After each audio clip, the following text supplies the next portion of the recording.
Sharma unique classes. आज हम class 10th का चैप्टर नंबर 3 पढ़ेंगे, जिसका नाम है दो चर वाले रैखिक समीकरण युग्म, pair of linear equation in two variable.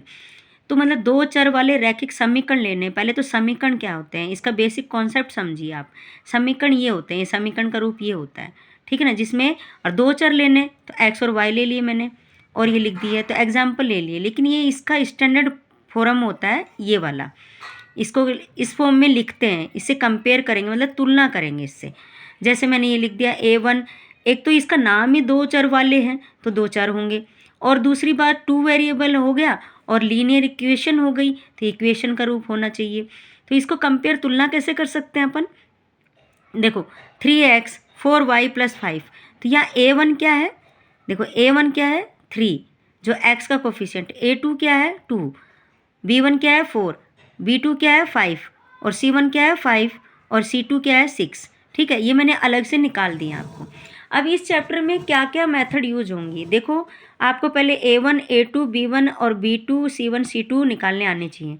उसके बाद आपको हर एक चीज़ इसके मेथड समझ में आएंगी कि आपको मेन काम क्या करना है। तो पहले आप इसके अंदर क्या क्या मेथड होंगी, देखो एक तो होती है ग्राफीय विधि, ग्राफीय विधि से हल करेंगे, ठीक है। दूसरी होगी आपके पास विलोपन विधि, विलोपन विधि। तीसरी मेथड होगी आपके पास प्रतिस्थापन, प्रतिस्थापन।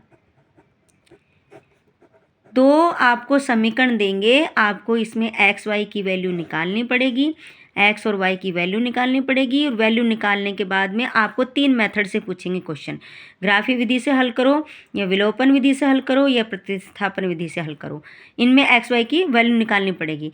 आप बारी बारी से एक एक मेथड अपन सीखेंगे, ठीक है। सबसे पहले अपन इसके अंदर, पहले आप देखिए, पहले आपको A1 A2 और B1 B2 की कंडीशन क्या क्या है। पहली जो कंडीशन होंगी, जो इसकी शर्तें होंगी या नियम होंगे, वो देखिए आप। सबसे पहला नियम है आपके पास में नियम 1। ये आपकी विधि सीखने से पहले आप नियम सीख लो। तो नियम सीखने से पहले देखो आप, नियम क्या है, A1/A2 B1/B2 not is equal to. अब इसके एग्जाम्पल देती हूँ, ये कैसे एग्जाम्पल दे दिया, जैसे मैंने 4x लिख दिया, 3y लिख दिया, a और +5 लिख दिया, फिर मैंने लिख दिया 2x और यहाँ लिख दिया 5y - 6 = 0। आपको A1 A2 तो निकालने आते हैं ना। A1 = 4, A2 = 2, B1 = 3 और B2 = 5। इसका मतलब आपके पास ये अगर अपॉन में करेंगे तो ये इक्वल है क्या, नहीं है ना, नॉट इक्वल हो गया।